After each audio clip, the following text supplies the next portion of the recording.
वंदे मातरम पिला माने आज आम हिंदी क्लास करबा। आमर विषयटी होची एकता में बल। ये मध्य होची गोटे पंचतंत्र कहानी। ए पंचतंत्र लिखिथिले किए ना विष्णु शर्मा।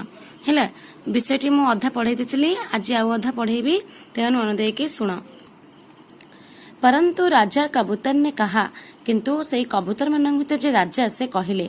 परंतु राजा कबूतर ने कहा, भाइयों यहाँ आसपास ना कोई गांव है ना खेत, यही जोठी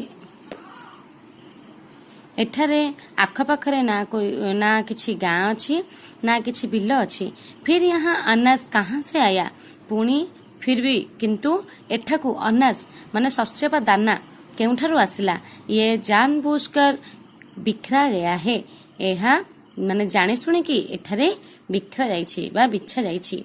इसमें खतरा है। एहा द्वारा कौन आम पाई खतरा माने कौन विपद अच्छी। इसलिए यहाँ मत उतर, एथिपाई एठारे ओह्लाइबा नहीं। आगे चलो चला मैं आगू को जीवा। परंतु कबूतर इतने मूर्ख थे कि उन्होंने अपने राजा की भी नहीं सुनी। किंतु कबूतर माने एते मूर्ख थिले जे उन्होंने सेमाने अपने राजा की भी नहीं सुनी। सेमाने निज राजांकर कथा को भी सुनले नहीं। उनसे एक बोला, सेमानंक भितर जने कहिला, अब हमारे पंखों में आगे चलने की शक्ति नहीं है। एबे आम पक्षी बा आम डेणारे आउ आग को जीवा पई शक्ति नहीं, और हम भूख नहीं मरना चाहिए। आमे मध्य भूखरे मरिबा को चाहुना हूँ। आप खतरे समझते हैं तो मत उतरिए। आपण जदि विपद भाबुचंती ताले न ओल्हांतु, हम तो यहीं उतरेंगे। आमे किंतु एठारे ही ओल्हाइबो। राजा कबूतर ने कहा। राजा कबूतर कहबाकू लागिला, ऐसा है तो हम सभी उतरेंगे। एमिति जदि आमे समस्ते एठारे ओल्हाइबा। मैं तुम्हारे राजा हूँ, मु तुममानंकर राजा अटे। ऐसे समय में तुम्हें छोड़कर नहीं जाऊंगा। यही समय रे तुममानंको छाड़िकी मु जीवी नहीं। हम एक साथ जिएंगे और एक साथ मरेंगे। आमे एका संगे जीवा आउ एका संगे मध्य मरिबा। इस प्रकार सारे कबूतर नीचे आकर बिखरा हुआ अनेक चुगने लगे। यही प्रकार सबु कबूतर माने तलकू आसी बिखरा हुआ बिखरे माने बिछाई हुई पड़िथिबा शस्य को चुगने लगे, खाइबा को लगिले। परंतु उन्होंने अनाज चुगना आरंभ ही किया था कि एक बड़ा जाल उनके ऊपर गिरा। कौन हला? किंतु सेमान जेते बेले एही शस्य को खाइबा को आरंभ करदेले, कौन हला ना गोटे बड़ जाल सेमानंको ऊपरे आसी पड़ीगला, गिरा पड़ीगला, और वो सब उसमें फंस गए। आउ समस्ते से ही जाल रे फंसी गले। ये जाल एक बेहलिए ने लगाया था। यही जाल को बेहलिया माने कौन जड़े गोटे शिकारी लगेइथिला, जो पास ही झाड़ियों में छिपा बैठा था। से कौन करता ना पाखरे थिबा जो कौन बुद्धा मूल रे लुचिकी बसला। अब कबूतर के समझ में आया कि अनाज उनका राजा ठीक कह रहा था। अब एबे कबूतर माननको कबूतर माने बुझिबाकू लागिले जे सेमानक राजा ठीक ही कहउतले। परंतु अब किया ही क्या जा सकता है। परंतु किंतु एबे हमें कौन बा करि परिबा? वो घबरा गे, समस्त डरी गले और पंख फड़फड़ाने लगे। आउ पक्षी सब डेणा को सब फड़फड़ करने को लगिले। परंतु उनका राजा नहीं घबराया। किंतु सेमानंक राजा जे राजा थिला से जमारू भी डरू नथिले। उसने कहा से कहवा को लगिला, भाइयों ये समय हिम्मत हारने का नहीं है। ये समय हिम्मत माने आम जो हिम्मत व साहस को हारिबा नुह। हम तुरंत कुछ करना चाहिए। आमको तुरंत जल्दी किछि करिबा दरकार। मैं एक उपाय बताता हूँ। मु गोटे उपाय कहूची, सब मिलकर उसे करो। आमे समस्ते मिलीमिशी से उपायटी को करिबा। हम इस जाल से निकल नहीं सकते। आमे जाल रु बाहरी परिबानी, परंतु जल्दी मिलकर जोर लगाएं तो इसे उड़ा ले चल सकते हैं। जदि आमे किंतु आमे जदि मिलीमिशिकी ताकू एकाठी एकाठी जोर लगेबा ताहले आमे जालटी को एका संगे उड़े नहीं पारिबा। आओ सब मिलकर जोर लगाओ, आस समस्ते मिलीमिशि जोर लगेबा। सब कबूतर ने मिलकर जोर लगाया। सब कबूतर माने मिलीमिशि के जोर लगेले और जाल को साथ ऊपर उठने लगे और जाल को धरिके से ऊपर को उड़वा को लगे। देख पे मैंने ये हूँ बेहलिया केमती कबूतर माने कौन जाल पड़ते तलू केमती ऊपर को निज साहसिकता सहित आउ बल आ शक्ति द्वारा कौन कले ना जाल को निज सहित ऊपर को उठाई नहीं गले। ये देखकर बेहलिया जाल पकड़ने दौड़ा। ये देखिकरी बेहलिया माने शिकारी कौन कला ना जाल को धरिया पाई जाल पछरे दौड़िला। परंतु कबूतर तब तक वृक्ष से ऊपर पहुंच चुके थे। परंतु किंतु कबूतर माने सेते बेला सुद्धा गच्छर बहुत गच्छ ऊपर को पहुंची गलेनी हैला। बेहलिया उनके पीछे पीछे दौड़ा। शिकारी सेमानंकर पछे पछे दौड़बे को लगिला। परंतु जब कबूतर नदी पार करके पहाड़ी के ऊपर पहुंच गए तब वो सिर पकड़कर बैठ गया। परंतु किंतु जितेबेले कबूतर माने नदी पार हुई सीधा पहाड़ ऊपर पहुंच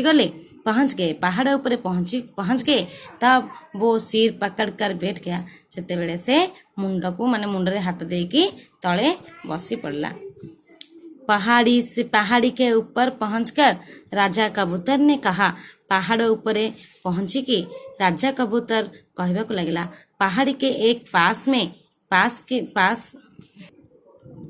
पहाड़ी के उस पार एक चूहा रहता है। पहाड़र से माने सेपट भाग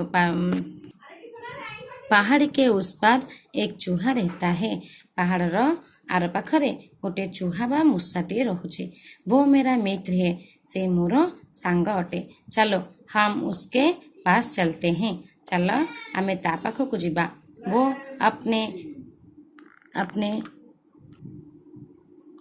अपने पेन दांतों से ही जाल काट देगा और हम मुक्त हो जाएंगे।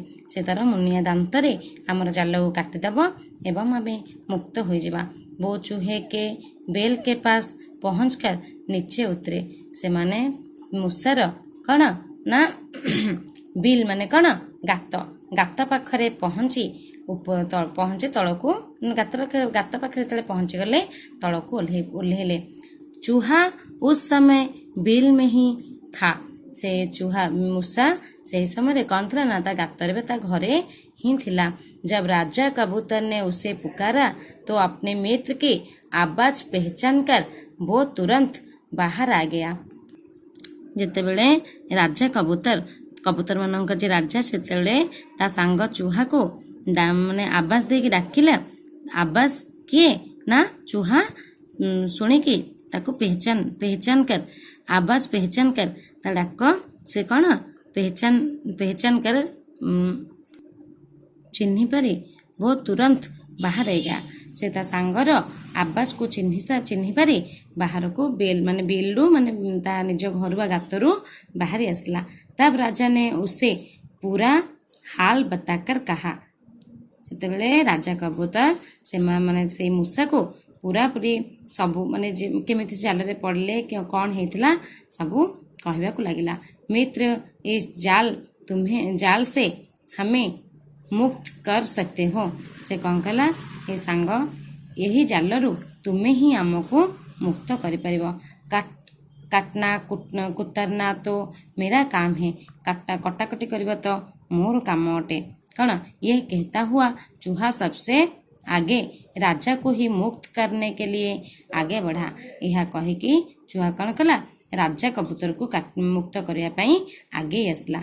परंतु राजा कबूतर ने उसे रोक कर कहा। किंतु राजा कबूतर ताको रोकिकी माने से राजा पाखक आसुला। राजा कबूतर ताको रोकिले माने रखिले। राजा कबूतर ने रोक कर कहा, ताको रोक माने रखी कहले, नहीं मित्र, पहले मेरा साथी को मुक्त करो फिर मुझे। नहीं ना सांग, तुम्हें प्रथमे मो साथी मानंकु मो साथी माननकु मुक्त कर फिर मुझे तापरे मते मुक्त करिवो। राजा हो तो ऐसा किए कहला मूषा कहबाकू लागिला चूहा कहबाकू लागिला राजा हो तो ऐसा राजा हेब तो एपरी। ये कहकर चूहा जाल काटने में लग गया। यह कहिके चूहा कौन कला ना जाल काटिबाकू लागिला। थोड़ी देर में उसने पूरा जाल काट कर राजा सहित सारे कबूतर को मुक्त कर दिया।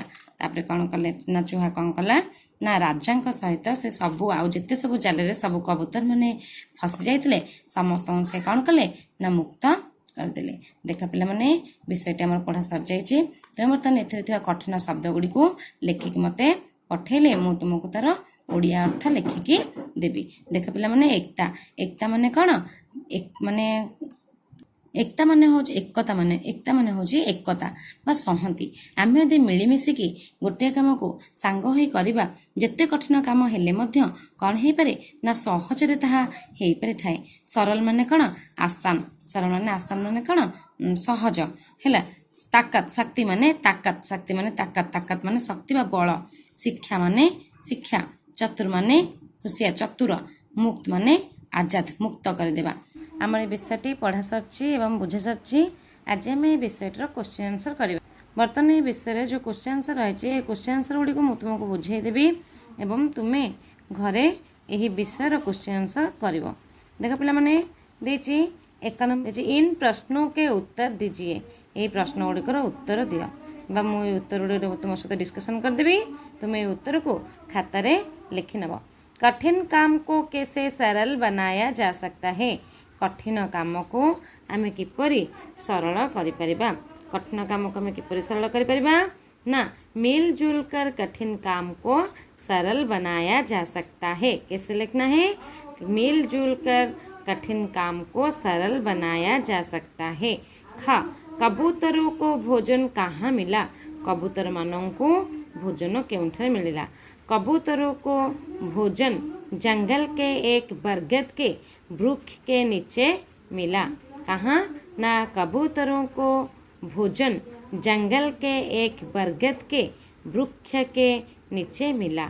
घ नंबर कबूतरों का राजा वहाँ क्यों नहीं उतरना चाहता था। कबूतर राजा कबूतर मानकर राजा सेठारे काहींकी ओल्हेया पई चाहू नथिला। कबूतरों के राजा वहाँ उतरना नहीं चाहता था क्योंकि वो जानता था कि वो वहाँ पर खतरा था। क्यों ना कबूतरों के राजा वहाँ उतरना नहीं चाहता था क्योंकि वो जानता था कि वहाँ पर खतरा है इसलिए वो वहाँ उतरना नहीं चाहता था। किए ना कबूतर के राजा। तबरे घ नंबर के क्वेश्चन कबूतरों ने उसकी सलाह क्यों नहीं मानी। कबूतरों ने उसकी सलाह क्यों नहीं मानी। कबूतर माने से ही तांको राज्यर सलाह को काहींके मानले नहीं। कबूतर बहुत सारे कबूतर कौन ना सारे कबूतर बहुत मूर्ख थे और बहुत भूखे भी थे। क्या ना सारे कबूतर बहुत मूर्ख थे और भूखे भी थे। इसलिए उन्होंने राजा कबूतर की सलाह नहीं मानी। राजा कबूतर की सलाह नहीं मानी है ना। तापर देखो 1 नंबर का क्वेश्चन है बेहलिए ने जाल क्यों लगाया था। शिकारीटी जाल काहींकी लगाईथिला ना बेहलिया ने पक्षियों को पकड़ने के लिए जाल लगाया था। बेहलिए ने जाल क्यों लगाया था ना पक्षियों को पकड़ने के लिए जाल लगाया था। 4 नंबर का क्वेश्चन कबूतरों को जाल से किसने मुक्त किया। कबूतर मानों को जाल रु किए मुक्त कला। कबूतरों को जाल से राजा कबूतर के मित्र चूहा ने मुक्त किया। कबूतरों को जाल से राजा कबूतर के मित्र चूहे ने मुक्त किया। नेक्स्ट क्वेश्चन पिला माने सही 2 नंबर सही वाक्यों के सामने सही का निशान लगाइए। कबूतर का राजा बड़ा समझदार था। कबूतर मनंकर राजा बहुत समझदार थिला। सही यार गलत? सही है। यहाँ सही निशान लगाएंगे। अनाज देखकर कबूतर प्रसन्न हो गए। अनाज देखिके कबूतर मैंने प्रसन्न हो गले। कौन अच्छी वाक्य सही ना गलत? सही है। अनाज को देखिकर कबूतर मैंने बहुत प्रसन्न हो गले, खुशी हो गले। सही है, ठीक चिन्ह दे देव। कबूतर ने अपने राजा के बात मान ली। कबूतर मैंने तांको राजार निज राजांकर कथा को मानि नेले। सही है गलत? गलत, से मानि नथिले। बेहलिया वृक्ष के ऊपर बैठा था। बेहलिया वृक्ष के ऊपर बैठा था।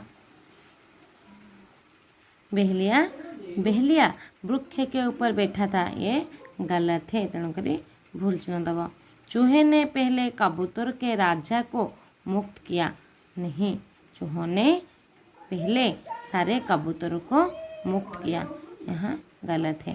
तापर देखो ये जैसे उदाहरण से समझकर नए शब्द बनाइए।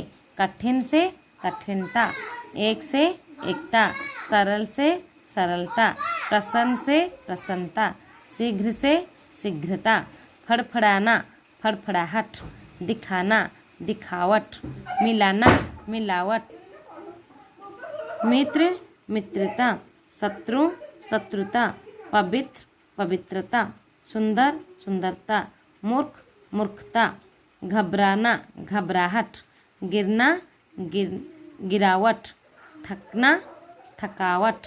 देखिए पिला मैंने ये जो देची इस वाक्य को ध्यान से पढ़िए। देखो मैं पढ़ूँ बर्तन, तुम्हें सुनो। नौकर की मूर्खता पर मुझे क्रोध आ गया। इसमें जिन शब्दों को नीचे रेखा खींची है वो दोनों किसी भाव या गुण के नाम हैं। जो शब्द किसी भाव या गुण के नाम होता है उसे क्या गुणवाचक संज्ञा गुणवाचक संज्ञा कहा जाता है।